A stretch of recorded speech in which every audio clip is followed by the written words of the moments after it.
अल्हम्दुलिल्लाह नहमदुहु व नस्तईनुहु व नस्तगफिरुह व नुमिनु बिही व नतवक्कलु अलैहि व नऊज़ु बिल्लाहि मिन शुरूरि अनफुसिना व मिन सय्यिआति अअमालिना मन यहदिहिल्लाहु फला मुदिल्ल लहु व मन युद्लिल्हु फला हादिय लहु अशहदु अल्ला इलाहा इल्लल्लाहु व अशहदु अन्ना मुहम्मदन अब्दुहु व रसूलुहु अम्मा बअद फ़इन्न खैरल हदीस किताबुल्लाह व खैरल हदी हदी मुहम्मदिन सल्लल्लाहु अलैहि वसल्लम व शर्रल उमूरि मुहदसातुहा व कुल्ल मुहदसतिन बिदअह व कुल्ल बिदअतिन ज़लालह व कुल्ल दलालतिन फिन्नार। क़ाल अल्लाहु तआला फ़िल क़ुरआनिल मजीद वल फ़ुरक़ानिल हमीद। अऊज़ु बिल्लाहि मिनश शैतानिर रजीम। बिस्मिल्लाहिर रहमानिर रहीम। क़ुल हुवल्लाहु अहद अल्लाहुस समद लम यलिद व लम यूलद व लम यकुल लहू कुफुवन अहद।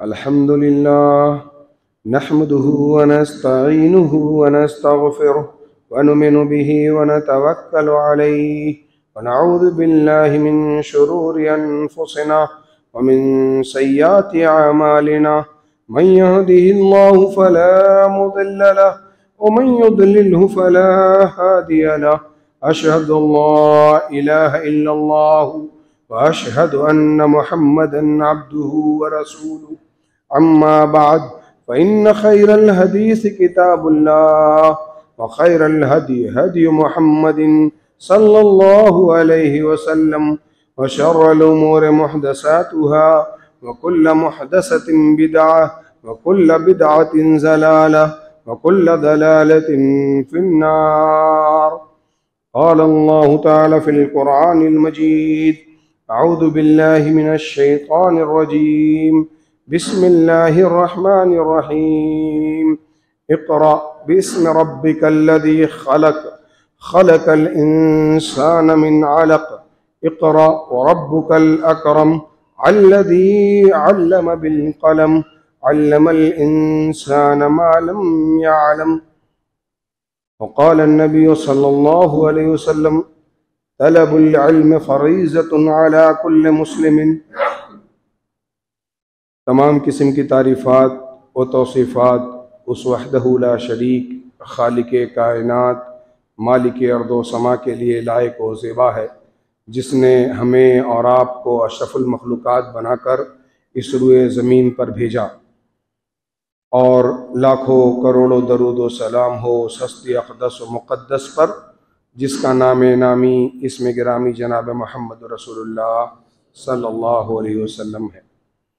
ये वो ज़ात मुक़द्दसा व मुतहरा व मुबारका है जिसने ज़िंदगी के तमाम शोबों में इज़्ज़त के साथ ज़िंदगी बसर करने का हुनर हमको सिखलाया। मेरे मोहतरम बुज़ुर्गों, नौजवान साथियों, अज़ीज़ बच्चों और मेरी पर्दा नशीन माओ और बहनों, आज के इस खुतबे जुमा का मौजू है, ऐ मेरी कौम के लोगों, इल्म हासिल करो। इल्म एक रोशनी है, इल्म बुलंदी है, इल्म अरूज का रास्ता है। बेइल्मी ज़लालत व गुमराही है। इल्म से दूरी दुनिया में ज़िल्लत व पस्ती का ज़रिया है। इल्म से दूर हो जाना, ये समझ लो कि अपने आप को बेहयाई में, गुनाह के कामों में और हर तरह की बुरी चीजों में मुलविस कर लेना है। अल्लाह रब्बुल आलमीन ने, जो हमारा और आपका रब है, अल्लाह के नबी सल्लल्लाहु अलैहि वसल्लम ने कहा बुनियल इस्लाम वाला खमसिन, शहादत अल्ला इलाहा इल्लल्लाह, सबसे पहले तौहीद का जिक्र किया, क्योंकि अल्लाह के नबी सल्लल्लाहु अलैहि वसल्लम को यह हुक्म हुआ था कि आप तौहीद का जिक्र करो। लेकिन उससे पहले जब अल्लाह ने अपने नबी के साथ अपना ताल्लुक जोड़ना चाहा, जमीन वालों का ताल्लुक अर्श वाले के साथ जुड़ने लगा, तो जब वो जुड़ने का वक्त आया तो अल्लाह ने क्या कहा जानते हो? सबसे पहले जो अल्लाह ने कहा था, इक़रा, पढ़ो, इल्म हासिल करो। अल्लाह रब्बुल आलमीन ने अपने तौहीद की बात नहीं की, शिर्क से नफी नहीं की। क्यों? वो बतलाऊंगा कि इसकी बड़ी वजह क्या थी कि अल्लाह रब्बुल आलमीन ने सबसे पहले पढ़ने का हुक्म क्यों दिया। अल्लाह चाहता तो पहले कहता मेरी इबादत करो, शिर्क से बचो, पहले वो आयत अल्लाह नाजिल कर देता। लेकिन अल्लाह रब्बुल आलमीन ने ऐसा नहीं किया। अल्लाह रब्बुल आलमीन ने हमें सबसे पहले इल्म हासिल करने की बात कही कि हम सबसे पहले इल्म हासिल करें। अल्लाह रब्बुल आलमीन ने कुरान में कहा कुल हल यस्तविल लदीना यअलमून वल्लदीना ला यअलमून, क्या जानकार लोग और अनपढ़ लोग जिनको इल्म नहीं है दोनों बराबर हो सकते हैं? क्या दोनों की बराबरी की जा सकती है? यह इल्म की फजीलत की बात है। अल्लाह रब्बुल आलमीन ने इल्म वालों की फजीलत की बात की है, दोनों कभी बराबर नहीं हो सकते। और बहुत बड़ी बात आप ये इल्म की फजीलत में ये समझ लो कि जब मुसलमानों को सबसे ज्यादा पैसे की जरूरत थी, सबसे ज्यादा माल की जरूरत थी, उस वक्त भी अल्लाह के नबी जनाब मोहम्मद रसूलुल्लाह सल्लल्लाहु अलैहि वसल्लम ने पैसे पर इल्म को तरजीह दी। जंग बद्र सबको पता हो, जंग बद्र में 70 कैदी पकड़कर लाए गए, उनको कैद किया गया।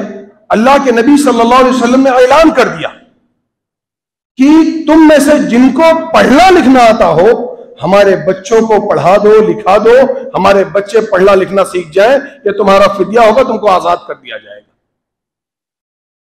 ऐसे आलम की यह बात है कि जब वो जंग में गए थे तो मुहद्दिसीन लिखते हैं मुसलमानों के पास सिर्फ 2 ऊंट थे। 313 लोग गए थे जंग करने के लिए जंग बद्र में। कितने ऊंट थे? सिर्फ 2 ऊंट। अगर किसी सहाबी के पास तलवार थी तो बर्छी नहीं थी उसके पास, अगर उसके पास ज़रे थी तो ढाल नहीं थी। यह आलम था गुर्बत का। उसके बाद भी अल्लाह के नबी सल्लल्लाहु अलैहि वसल्लम ने इल्म को तरजीह दी। इल्म की फजीलत और आजमत इतनी ज्यादा है, आपको बतलाऊं कि एक शहर है शहर बुखारा, जिसमें इस रूए जमीन की एक बड़ी हस्ती पैदा हुई थी जिसको इमाम बुखारी रहमतुल्लाह अलैह के नाम से जाना जाता है। जब वो दरस हदीस देते थे तो उनकी मजलिस में 16-16 हजार लोग बैठते थे। एक दफा में 16,000 शागिर्द उनके सामने बैठे रहते थे इल्म हासिल करने के लिए। बुखारा के बादशाह से इमाम बुखारी रहमतुल्लाह अलैह का किसी मसले पर इख्तिलाफ हो गया। बादशाह ने कहा एक म्यान में 2 तलवार नहीं रह सकती, इस शहर में या तो मेरी हुकूमत चलेगी या तो तुम्हारी, इसलिए तुमको इस शहर को छोड़कर जाना पड़ेगा, तुम जिलावत न कर दिए गए। इमाम बुखारी रहमतुल्लाह अलैह उस शहर से निकल गए। 16 साल तक जिलावतनी उन्होंने झेली है, 16 साल तक अपने मुल्क से बाहर रहे। फिर बादशाह को रहम आ गया और बादशाह ने इजाजत दे दी कि इमाम बुखारी फिर मेरे शहर आ सकते हैं। जिस दिन ये अजीम हस्ती बुखारा में वापस आ रही थी, मुर्रखीन लिखते हैं कि बाजारों में सन्नाटा था, गलियां सुनसान थी। बादशाह अपने महल की टेरिस पर, छत पर खड़ा था, उसके साथ में उसकी मलका थी। मलका ने बादशाह से पूछा कि क्या बात है, आज पूरा बाजार खामोश है, गलियों में किसी की आवाज नहीं है, लोग कहां गए? उसने बुखारा की शाहराह की तरफ उंगली उठाकर इशारा किया, उस तरफ देखो, पूरा शहर आज उसके इस्तेमाल के लिए गया है जिसको अल्लाह रब्बुल आलमीन ने इल्म और हुनर से नवाजा। तो जब इल्म होता है तो पूरा शहर तुम्हारा इस्तेमाल करता है। आज जरूरत है हमें, अल्लाह की कसम खाकर कहता हूं, इस वक्त जिस हालात से मुसलमान गुजर रहे हैं, शायद इससे पहले कभी इतनी बेइज्जती और इतनी जिल्लत मुसलमानों ने नहीं झेली होगी। जानते हो उसकी बड़ी वजह क्या है? हम उस कौम के बच्चे हैं कि जिसके बारे में मेरे रब ने कहा कि यह कौम कभी जलील नहीं हो सकती। उस एक आयत पर आज हिंदुस्तान के बड़ी बड़ी तंजीमें काम कर रही हैं। कुंतुम खैर उम्मतिन उखरिजत लिन्नास। सिर्फ मुसलमानों का सर झुकाने के लिए यह कोशिश की जा रही कि उनको बावर कराया जाए वो इस रूए जमीन की सबसे बेहतर कौम नहीं। आज हमारा जवान, मैं दूसरों की बात नहीं करता, मैं दूर नहीं जाता, पूरे मुल्क पूरे मजहब इस्लाम की बात नहीं करता, मैं सिर्फ इस शहर की बात करता हूं, शहर आकोट की। बहुत पुरानी जमात है यहां, बुजुर्ग जानते होंगे, मेरा ख्याल है 100-200 साल से मुसलमान रह रहे होंगे यहां। इतने दिनों से मुसलमान रह रहे हैं, मुझे बतलाओ कि इस शहर के कितने बच्चे अच्छे आलिम दीन बने? हाथ उठाकर बतलाओ।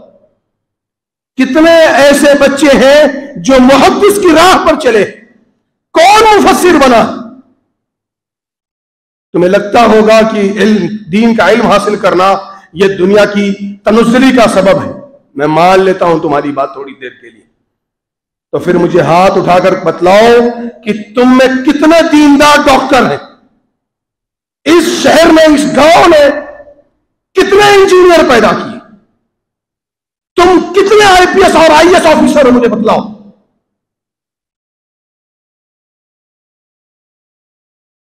तुम में कितने जज और वकील हैं? मुझे यह बतलाओ। कल अगर तुम्हारे इस गांव के, इस शहर के किसी भी नौजवान को उठा लिया जाए तो क्या तुम में हिम्मत है कि तुम जाकर उसका केस लड़ सको? मुसलमानों, और कितना जलील हो। जब तुम बात करने लगते हो तो सुबह के वक्त पूरा मुंबई शहर खरीद के शाम को बेच देते हो। तुम्हारा यह आलम है। क्यों? क्योंकि तुमको झूठ के अफसाने बनाने आते हैं। वो कौम जिसके बच्चे 21 साल की उम्र में कुस्तुनतनिया फतेह करने चले जाते थे, जिसका नौजवान बैतुल मक़दिस फतेह करता था, जिसके बच्चे हिंदुस्तान आकर हिंदुस्तान फतेह करने की ताकत रखते थे, उन बच्चों का आलम यह है कि वो बच्चे आज इल्म से दूर भाग रहे हैं।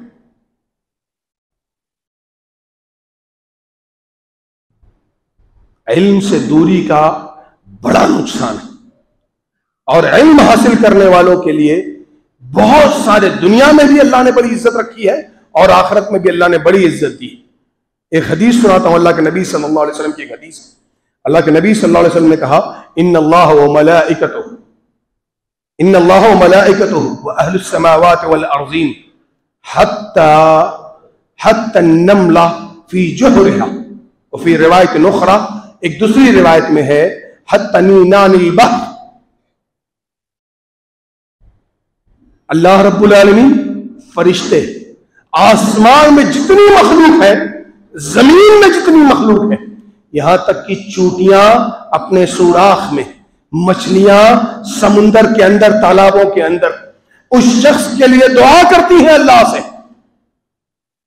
रहमत की दुआ करती हैं, जो शख्स लोगों को भलाई की बात समझाता है और उन्हें भलाई की बात सिखाता है।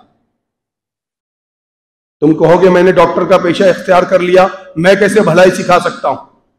तुम डॉक्टर बनो और अपने शहर के बच्चों को डॉक्टर बनाओ। इल्म सीखने के लिए रोका नहीं मज़हब इस्लाम ने कभी।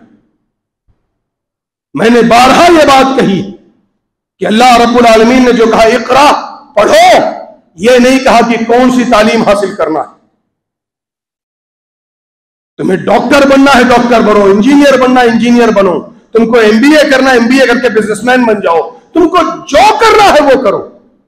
सिर्फ शर्त यह है कि तुम्हारी तरबियत ये दीनी होनी चाहिए। इक़रा बिस्मि रब्बिकल लज़ी खलक़, रब का नाम लेकर होना चाहिए। जब हमारा डॉक्टर ये कहेगा और डॉक्टरी करते हुए ऑपरेशन करने के बाद, अजान होने के बाद वो अपने हॉस्पिटल से निकल कर आकर मुसल्ले इमामत पर खड़ा होगा और मुक्तदियों की इमामत कराएगा, उस दिन ये बात समझ जाना कि अब मजहब इस्लाम का उरूज फिर से शुरू हो गया। जिस दिन मेरी कौम के बच्चे फौज से आएंगे, गर्दनों उनके कंधों पर हथियार लटके हुए होंगे, वह हथियार बगल में रखकर मुसल्ले पर खड़े होकर इमामत कराएंगे, उस दिन समझ लेना मुसलमानों का उरूज आ गया। जिस दिन मेरे बच्चे यूपीएससी क्लियर करके आईएएस और आईपीएस बनकर आएंगे और अपने ऑफिस में बैठकर मुल्क के लिए कानून बनाएंगे और मस्जिद में आकर इमामत कराएंगे, उस दिन ये बात समझ लेना कि मजहब इस्लाम का उरूज आ गया।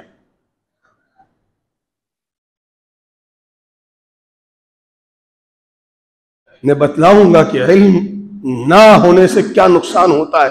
आज जिससे हम जूझ रहे हैं, आज हमारी कौम जिससे जूझ रही है, ये बूढ़े वालिदैन अपने बेटों के लिए रो रहे हैं, बेटे अपने वालिदैन को गालियां भी दे रहे हैं, नौज़ुबिल्लाह, बुरा भला भी कहते हैं, झिड़कते भी हैं। जानते हो इसकी वजह क्या है? हमारी एक नस्ल ने हमारी दूसरी नस्ल से खयानत किया है। हमारी एक नस्ल ने दूसरे नस्ल को वो तरबियत नहीं दी जो मोहम्मद रसूलुल्लाह सल्लल्लाहु अलैहि वसल्लम ने अपने बच्चों को दी।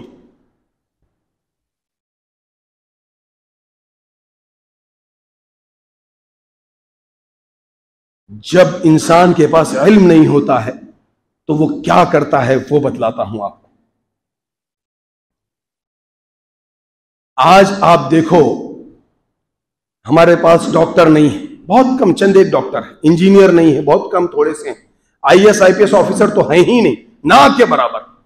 अगर आपको देखना, आप अपने शहर को देखो, आपके शहर में कोई है तो आप बता दो कि आपके बच्चे पढ़े लिखे नहीं हैं, लेकिन बस थोड़ा सा पढ़ते हैं जितने में वो पढ़ना लिखना जान जाए। उनको हुकूमत चलाना नहीं। क्यों? क्योंकि उन्होंने ये सोच लिया है कि हमें 9 से 5 ड्यूटी करना है, उसके बाद अपने घर आ जाना है, हफ्ते में 2 दिन की छुट्टी चाहिए, आराम करना है, 30 तारीख आई, 1 तारीख आई, सैलरी चाहिए, 10,000 अब्बू को दिया, 10,000 अम्मी को, 20,000 जेब में रख अपनी बीवी के खर्च के लिए, अपने बच्चों के खर्च के लिए। ये हमारी सोच होगी। ये बात जान लो, पूरी तारीख की किताबें उठाकर खंगाल लो, ये हमारा तरीक़ेकार रहा ही नहीं। ये जॉब, पेंशन, रिटायरमेंट, ये यहूदियों की देन है कि तुम इसमें फंसे रहो। हम तो उस कौम के बच्चे हैं जिन्होंने अगर तजारत भी की तो ऐसी तजारत कि अगर एक ऊंट तजारत का मदीने में है तो उस काफिले का आखिरी ऊंट मिस्र में खड़ा रहेगा। हमने वो तजारत की। हम जब जवान हुए तो हमने मुल्कों को फतह करना सीखा, हमने बादशाही और हुक्मरानी करनी सीखी। हमने किसी की गुलामी कभी ना कबूल की थी और ना इंशाअल्लाह क़यामत तक कबूल करेंगे। मैं जानता हूं मेरी कौम आज परेशान, हर एक के जहन पर यह प्रेशर है कि हालात कैसे दुरुस्त होंगे। मैं तुमसे कहता हूं, अगर मेरी बात गलत साबित हो जाए, मेरा गिरबान पकड़ लेना। तुम लौट कर आओ अपने पेशों में। मैं जवानों से बात कर रहा हूं। तुम अपनी और जो छोटे बच्चे हैं अभी 10-12 साल के, उनकी फिक्र करो। तुम लौटाओ इनको फिर से। तुम डॉक्टर बनो 5 वक्ता नमाजी होने के साथ, तुम इंजीनियर बनो 5 वक्ता नमाजी होने के साथ, तुम आईएएस आईपीएस बनो 5 वक्ता नमाजी होने के साथ, तुम फौजों में जाओ, जर्नैल बनो, कर्नैल बनो, अपने शहर के तमाम बच्चों को हुनर सिखला दो। तुम में से कोई आलिम दीन बने, दीन का इल्म हासिल करे, अपनी कौम की तरफ आकर अपनी कौम को अल्लाह के अज़ाब से डराए।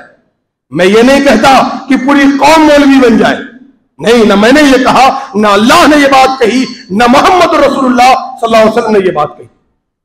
जिस वक्त मुसलमानों को बहुत जरूरत थी जंग के लिए, उस वक्त अल्लाह रब्बुल आलमीन ने कहा कि तुम में से एक गिरोह, पूरे लोग नहीं, एक गिरोह तुम में से जाएगा, दीन का इल्म हासिल करेगा, फिर वो लौटेगा अपनी कौम की तरफ, उनको अल्लाह के अज़ाब से डराएगा। पूरी कौम को मौलवी बनने की जरूरत नहीं, तुम दुनिया का इल्म हासिल करो, लेकिन दुनिया के इल्म के साथ अपनी तरबियत दीनी एतबार से करो, जैसे अल्लाह के नबी सल्लल्लाहु अलैहि वसल्लम ने करने का हुक्म दिया। आज हमारा नौजवान उल्मा से दूर है, उल्मा से बहुत दूर है, उल्मा को देखता है रास्ता बदल लेता है। मैं नहीं जानता क्यों, एक वजह मिली है, बताऊंगा भी, मैंने भी अभी एक हफ्ता पहले यूट्यूब पर वो वजह देखी। दूसरी वजह, वो मसाजिद से दूर है। क्यों? वो दीनी महफिलों से दूर है। आखिर क्या वजह है?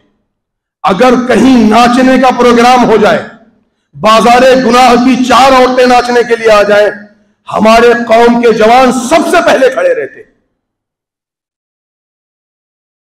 उसे रात की तारीकी में अपनी मोबाइल पर गुनाह करना हो, पूरी रात जाकर गुनाह करेगा।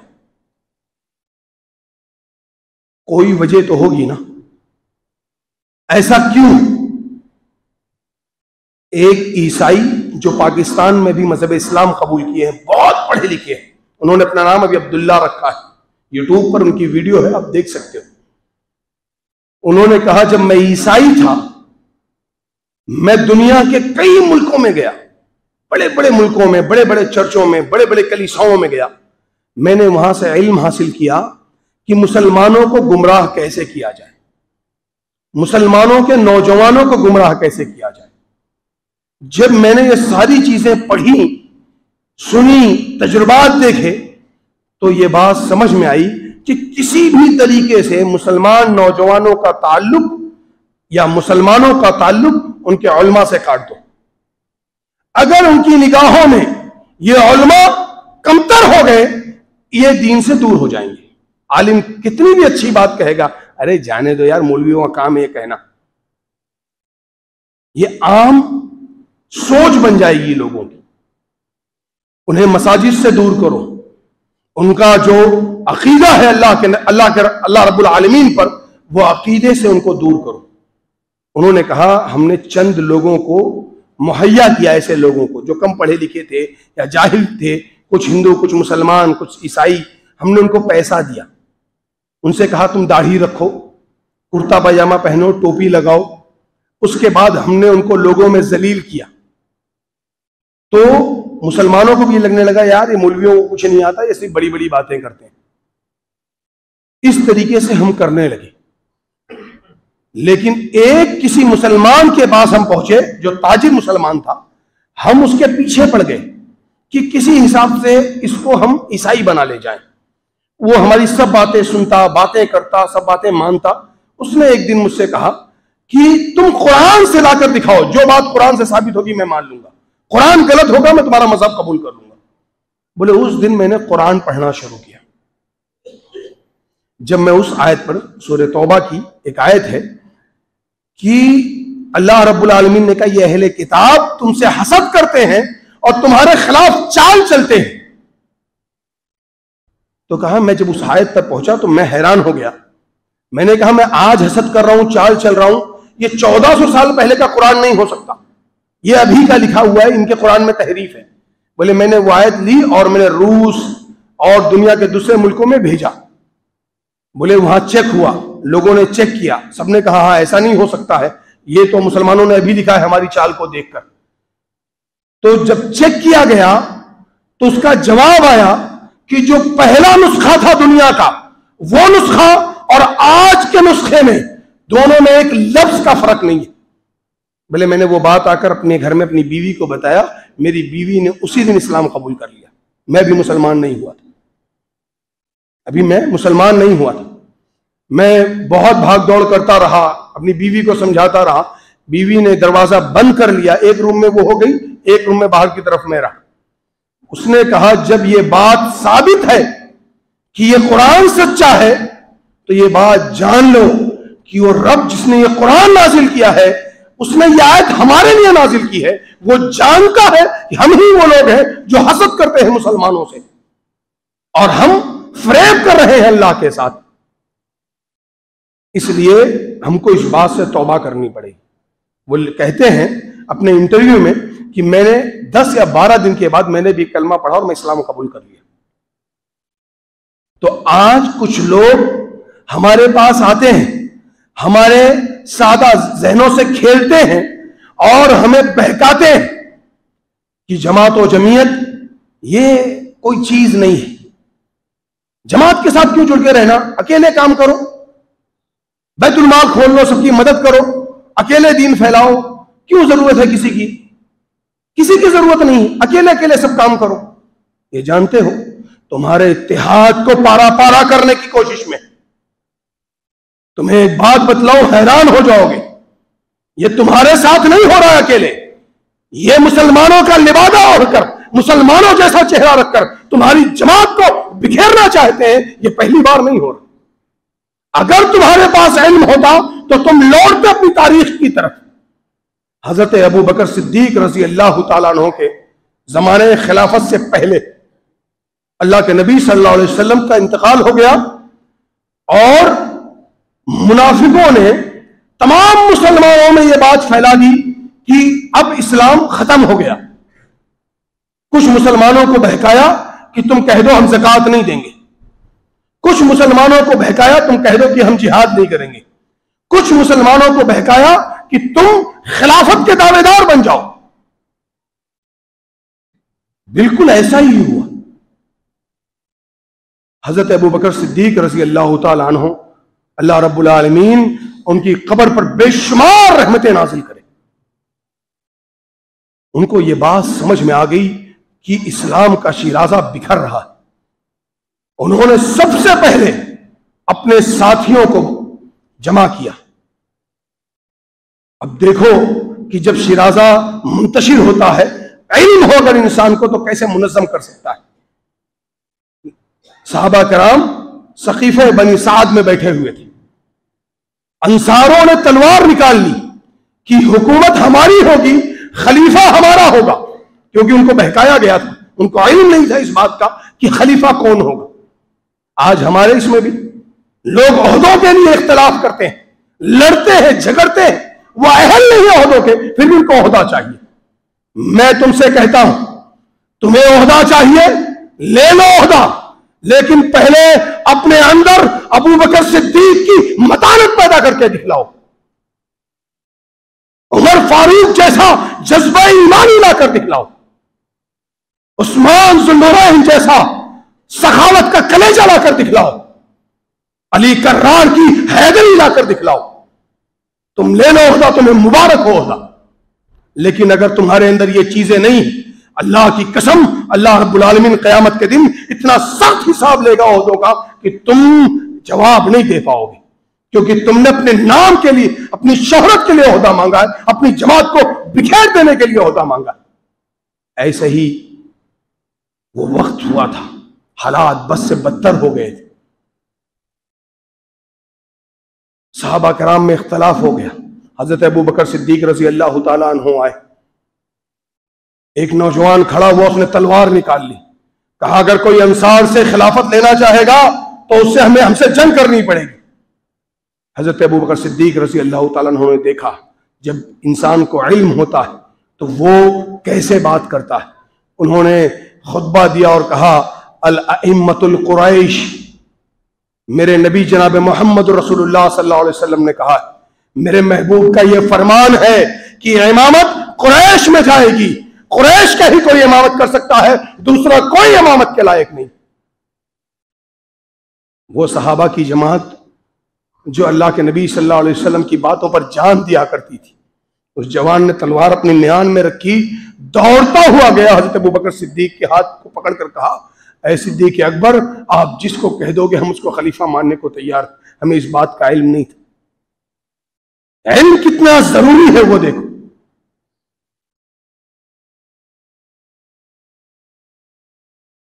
लोगों ने ज़कात देने से इनकार किया।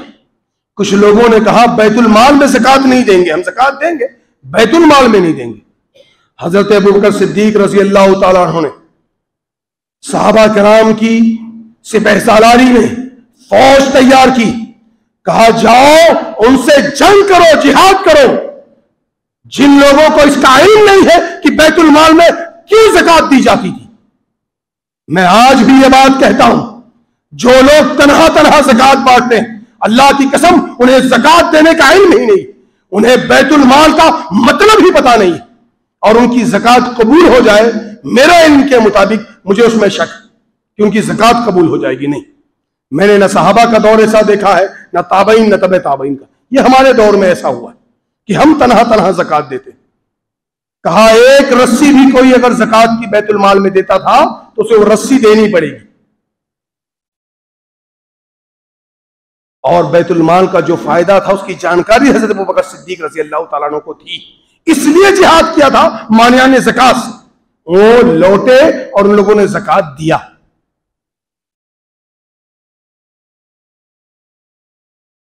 उसामा बिन जैद का एक लश्कर अल्लाह के नबी सल्लल्लाहु अलैहि वसल्लम ने तैयार किया था। सारे सहाबा ने मना किया, ए अबू बकर सिद्दीक, तुम अगर सबको भेज दोगे तो फिर मदीना में तुम्हारी हिफाजत के लिए कौन बचेगा? अल्लाह जब किसी को इल्म देता है तो सीना खोल देता है। कहा अगर मुझे डर हो इस बात का कि इस लश्कर के जाने के बाद भेड़िए मुझे नोच लेंगे, चीर देंगे, मेरे बदन के हिस्से अलग अलग कर देंगे, तो भी मैं इस लश्कर को नहीं रोक सकता। क्यों? क्योंकि नजर थी उस बात पर जो आगे होने का डर था। अल्लाह के नबी सल्लल्लाहु अलैहि वसल्लम का हुक्म और दूर रस निगाहें। उसामा बिन जैद के लश्कर को तैयार किया, सहाबा किराम के इख्तिलाफ के बाद भी भेजा। जब वो लश्कर गया और फतेह करके लौटा तो पूरी दुनिया के गैर मुस्लिमों को यह मालूम हो गया कि मुसलमान कमजोर नहीं। पूरी दुनिया को यह दिखलाना था कि मुसलमान कमजोर नहीं।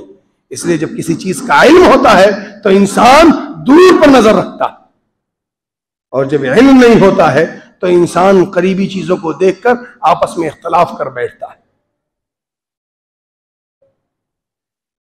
आज आप देखो, आज हमारे जिम्मेदार वालिदैन, चाहे वो जवान हो या बूढ़े, में सबकी बात कर, हम लोगों ने ये गलती की, हमने अपने बच्चों की तरबियत नहीं की, हमने अपने बच्चों को इल्म नहीं दिया। मैं ये नहीं कहता कि स्कूल नहीं भेजा, स्कूल भेजा, हमने स्कूल भेजा, इसे इनकार नहीं, हमने इल्म नहीं दिया। कौन सा इल्म?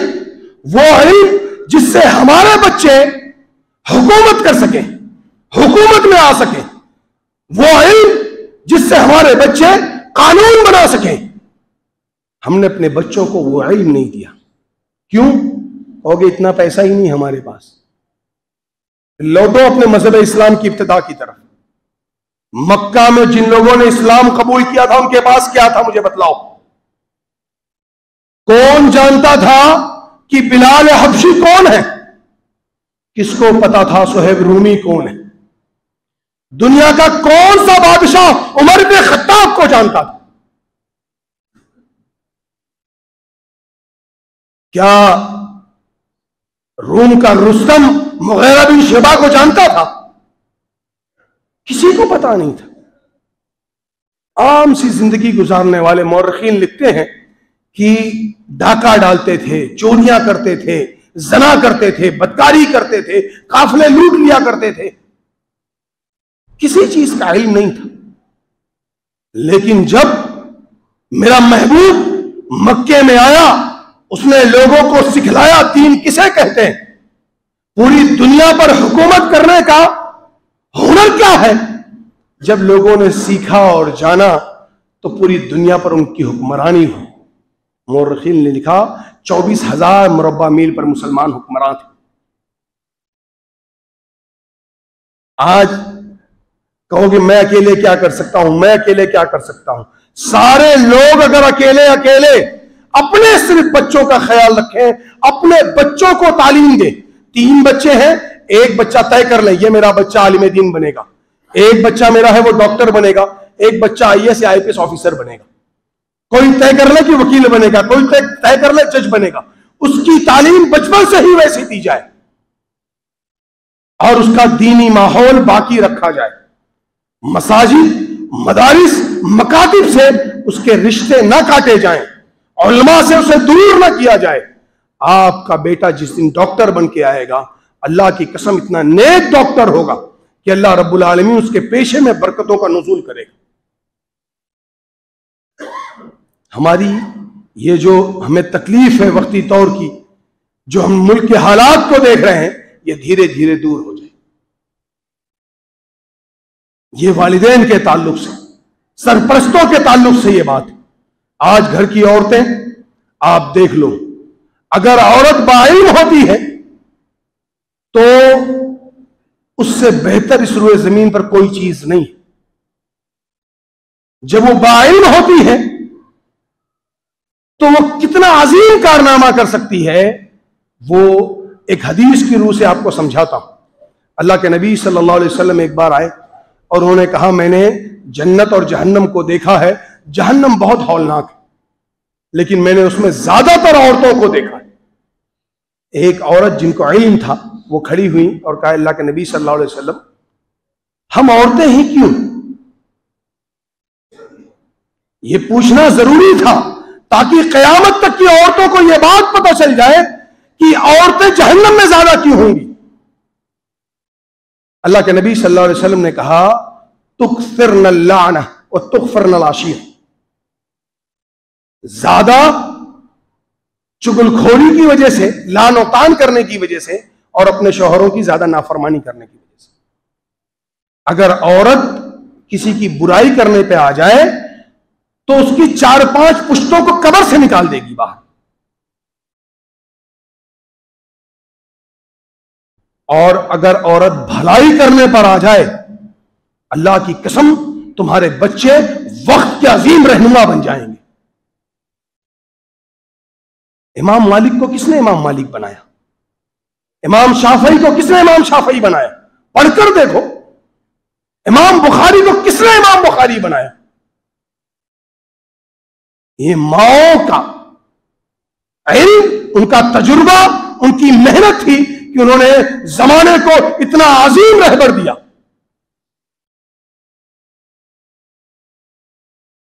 एक औरत जब बेइल्म होती है, वो अल्लाह की मुखालिफ होती है, अपने शौहर की मुखालिफ होती है, वो माशरे को गुनाह के दलदल में ढकेल देती है। जब औरत नहीं जानती है अपने शौहर के रुतबे को, तो शौहर कितनी भी अच्छाई करे, वो कभी अच्छा नहीं बोल सकते अपने शौहर को। एक बार शौहर ने अगर बुराई कर दी तो बोलेगी, जब से तुम्हारे साथ हूं कभी तुमने अच्छा किया ही नहीं मेरे साथ, हमेशा परेशान करते हो मुझको।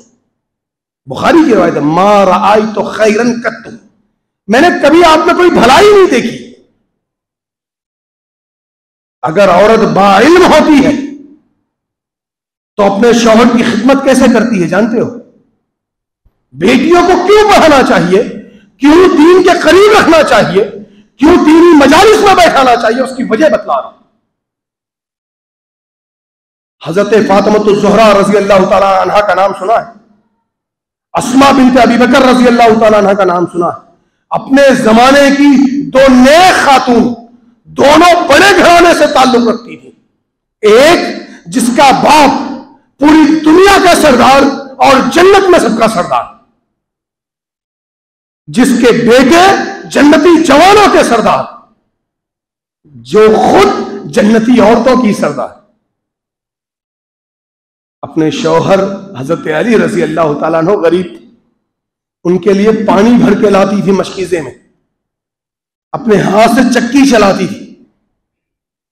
पानी लाने की वजह से कमर पे निशान पड़ गया था, लेकिन कभी शिकवा और शिकायत नहीं की अपने शौहर से, पूरी जिंदगी उसकी खिदमत करती रही। अस्मा बिनते अबी बकर, हजरत अबू बकर सिद्दीक रजी अल्लाह तआला अन्हु बहुत मालदार थे। उनकी बेटी निकाह हजरत जुबैर रजी अल्लाह तआला अन्हु से हुआ था, निहायत गरीब। उनके जानवरों के लिए घास खेत से काटती, अपने सर पर लादती और अपने घर में लेकर आती, उनके जानवरों को बाड़े में बांधती। कौन कर पाएगी? आज कोई अमीर बाप की बेटी करके दिखला दे। इसीलिए अपनी बेटियों को दीन का इल्म दो, दुनिया भी दो, दुनिया भी सिखलाओ। मैं ये इसका मुखालिफ नहीं हूं कि अपनी बेटियों को दुनिया नहीं दो, नहीं, अपनी बेटियों को आला तालीम से आरास्ता करो। लेकिन जब अपनी बेटियों को आला तालीम के लिए भेजो तो उन्हें ये बात सिखला दो, ऐ मेरी बेटियों, ऐ मेरी बच्चियों, मैं तुम्हें भरोसा करके आला तालीम के लिए भेज रहा हूं।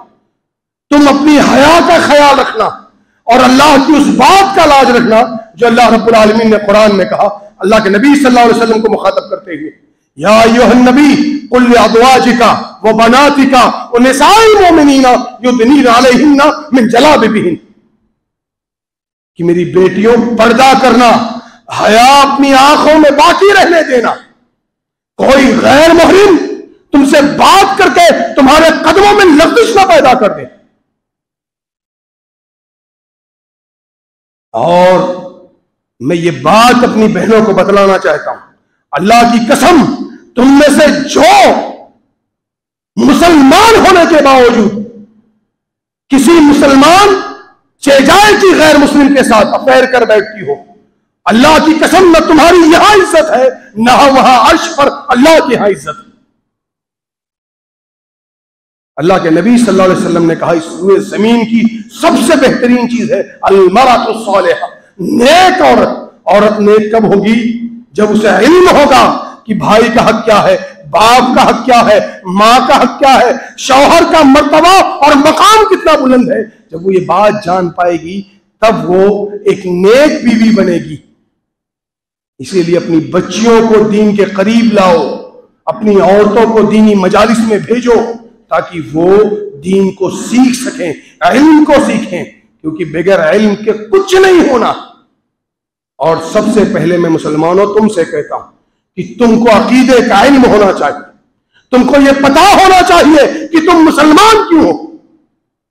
कोई भी आकर आम इंसान या कोई खास इंसान तुम्हारी जमीने न्याज को किसी दरबार पर झुका ना सके। तुमको यह पता होना चाहिए कि तुम अपने रब की इबादत क्यों करते हो। तुमको यह पता होना चाहिए कि मोहम्मद रसूलुल्लाह सल्लल्लाहु अलैहि वसल्लम की इताअत क्यों की जाती है। तुम्हें यह मालूम होना चाहिए कि इस रूए जमीन पर इबादत के लायक अल्लाह की जात के सिवा कोई नहीं और इताअत के लायक मोहम्मद रसूलुल्लाह सल्लल्लाहु अलैहि वसल्लम के सिवा कोई जात नहीं और तवाफ के लायक काबा के अलावा कोई घर नहीं। यह बात तुम्हें पता होनी चाहिए। कोई भी आए तुम्हें कह दे इस चौखट पे सर झुका दो, उस चौखट पे सर झुका दो, उस चौखट पे सर झुका दो, इनको झुककर चूम लो, उनको सजदा कर लो, इनके कदमों में गिर जाओ, उनके कदमों में गिर जाओ, ये दीन नहीं, ये जिहालत है, ये लाइल्मी की वजह से। कोई भी तुम्हारे पास आए तुमसे कह दे कि फला की बात भी मान लो, फला की बात भी मान लो, फला की भी बात मान लो, उनकी इक्तदा करो, उनकी तकलीफ करो, उनके पीछे लग जाओ, नहीं, और तुम्हारी बात मानने को तैयार। कायनात के इमाम से एक बात दिखला दो कि उसने एक बार ये बात कहा हो कि मुझे छोड़कर किसी और की इताअत और इत्तबा की जा सकती है, हम करने को तैयार। आज लोग बहुत सारे घर बना रखे हैं जिसका तवाफ करते हैं, क्यों? सिर्फ नाइल्मी की वजह से। उनको यह पता नहीं है कि इबादत की नीयत से सिर्फ 3 घरों का सफर किया जा सकता है, 3 मसाजिद का, और किसी का सफर नहीं किया जा सकता। एक बैतुल्लाह का, एक अल्लाह के नबी सल्लल्लाहु अलैहि वसल्लम की मस्जिद, मस्जिद नबवी का, और बैतुल मक़दिस का। इसके सिवा किसी भी मस्जिद का इबादत के लिए सफर नहीं किया जा सकता। बहुत सारे लोगों को आपने देखा होगा घर घर आकर मांगते हैं कि मैं फला जगह जा रहे हैं, हमने माना है, वहां जाना है, उस जगह जाकर ये करना है, वो करना, जो भी करना है। उन बातों से कतई नजर लोग चंदा जमा करके इबादत की नीयत से वहां जाते हैं और कहते हैं इतनी बार चले जाओ तो एक हज एक उम्रा हो जाता है। नौज़ बिल्लाह। ये सिर्फ लाइल्मी की बुनियाद पर है। इसलिए इल्म का हासिल करना ये जरूरी है। मेरी कौम के लोगों, अगर हम तरक्की कर सकते हैं, हम पूरी दुनिया को अगर अपनी बात सुना सकते हैं और समझा सकते हैं, तो सिर्फ इल्म की वजह से। अगर तुम्हारे पास इल्म है, पूरी दुनिया तुम्हारी बात सुनेगी। तुम बेइल्म हो, तुम्हारी घर में भी कोई कदर नहीं रहेगी। इसलिए अगर तुमने खुद इल्म हासिल नहीं किया है, तो अपने बच्चों को कम से कम अच्छा आलिम दीन, अच्छा डॉक्टर, अच्छा इंजीनियर, अच्छा IAS IPS ऑफिसर, अच्छा जज वकील, अच्छा जर्नैल और कर्नैल बनाने की कोशिश करो। मेरा वक्त पूरा हो गया। कुछ बातें और थी अपनी कौम से कि जवानों को जगाने की कोशिश करूंगा, लेकिन इल्म की फजीलत पर बात करते ही वक्त खत्म हो गया। इंशाअल्लाह दोबारा मौका मिला तो मैं कोशिश करूंगा कि अपने मौजू को पूरा आप लोगों के सामने बयान कर सकूं। आखिर में अल्लाह रब्बुल आलमीन से दुआ है कि ए परवरदिगार आलम, तो हम सबको इल्म हासिल करने की तौफीक दे। ए परवरदिगार आलम, ए रब्बुल आलमीन, तू रब है, तू दुआओं को सुनता है, दुआओं को कबूल करता है। ए परवरदिगार आलम, तेरे दरबार में खड़े होकर तुझसे दुआ मांगते हैं, ए अल्लाह हमारी नस्लों को नेक बना दे। अल्लाह ए रब्बुल आलमीन, हमारे बुजुर्गों को ये समझ दे कि वो अपने बच्चों की अच्छी तरबियत कर सकें। अल्लाह ए परवरदिगार आलम, ए रब्बुल आलमीन, मेरे इन नौजवानों को ए परवरदिगार आलम तू हज़रत अली रज़ी अल्लाह तआला अन्हु की सीरत अता कर दे। अल्लाह ए परवरदिगार आलम, मेरे बच्चों को अब्दुल्ला इब्न अब्बास, अब्दुल्ला इब्न उमर, अब्दुल्ला इब्न मसऊद, अब्दुल्ला इब्न जुबैर का इल्म अता कर दे। अल्लाह ए रब्बुल आलमीन, मेरे इन जवानों को हज़रत हसन और हुसैन की समझ अता कर दे। अल्लाह ए परवरदिगार आलम, ए मेरे रब्बुल आलमीन, तू तो रब है ना मेरे परवरदिगार आलम। इस वक्त मेरी कौम को बड़ी ज़रूरत है। अल्लाह ए मेरे रब, मेरी कौम में एक सलाहुद्दीन अय्यूबी भेज दे। अल्लाह मेरी कौम में किसी को मूसा बिन नुसैर बनाकर पैदा कर दे। अल्लाह मेरी कौम में किसी को तारिक बिन ज़ियाद बना दे। अल्लाह मेरी कौम में मोहम्मद बिन कासिम फिर से भेज दे। अल्लाह हम मुंतज़िर हैं कि एक कोई तो खालिद बिन वलीद बनकर आए। अल्लाह किसी को तो अबू उबैदा बिन जर्राह बना दे। ए रब्बुल आलमीन, ए परवरदिगार आलम, अमर बिन लास की सीरत फिर से भेज दे। ए रब्बुल आलमीन, मेरे इन बुजुर्गों को ए परवरदिगार आलम तो हज़रत उमर इब्न खत्ताब का हौसला अता कर दे। ए रब्बुल आलमीन, ए परवरदिगार आलम, मेरे इन बुजुर्गों को सिद्दीक़ अकबर का हुनर अता कर दे। अल्लाह मेरी माओ को अम्मा खतीजा का हुनर अता कर दे। ए रब्बुल आलमीन, मेरी जवान बहनों को अम्मा आयशा की हया अता कर दे। अल्लाह मेरी बेटियों को फातिमतुज़ ज़ोहरा का पर्दा अता कर दे। आमीन। वाखिर दवाना अल्हम्दुलिल्लाहि रब्बिल आलमीन। इबादल्लाह यरहमुकुमुल्लाह, इन्नल्लाह यअमुरुकुम बिल अदलि वल इहसान व इताइ ज़िल कुर्बा व यनहा अनिल फ़हशाइ वल मुनकर वल बग़ि लअल्लकुम तज़क्करून वज़्कुरुल्लाह यज़कुरुकुम वदऊहु यस्तजिब लकुम व लज़िक्रुल्लाहि तआला अला जल्लु व अतिम्मु अक्बर। अस्सलामु अलैकुम।